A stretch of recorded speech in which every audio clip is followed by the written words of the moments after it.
कौना भाव में कहत रही अकिरिया की कहा हो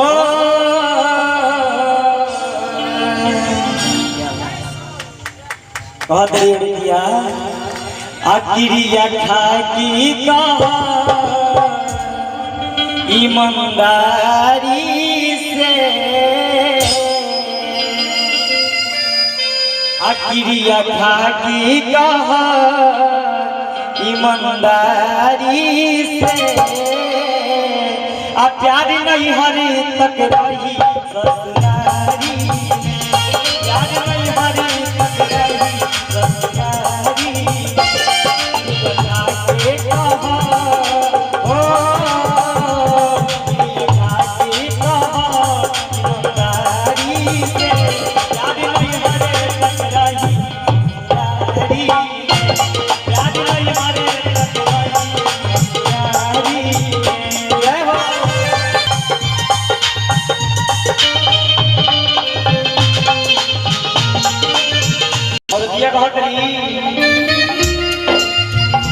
तू तो पिया बाबा की प्यार तू तो पिया बाबा तू तो पिया बाबा जन्म का साथ है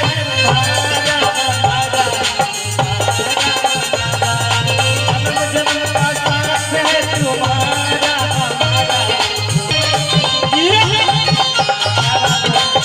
परदेसी हुई है तो याद आएगी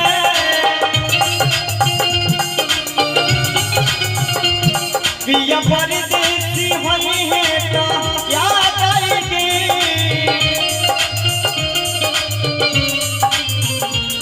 हंसी के लूटा पानी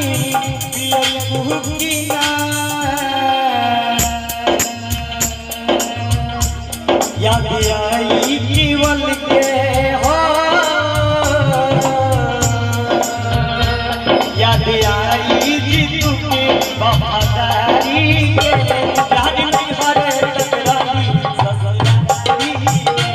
याद नहीं हरे तक रही ससुरारी सारे सिकवे गिले बुला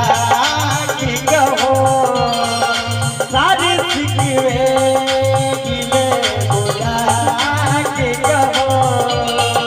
दिल ना तोड़ोगे कसम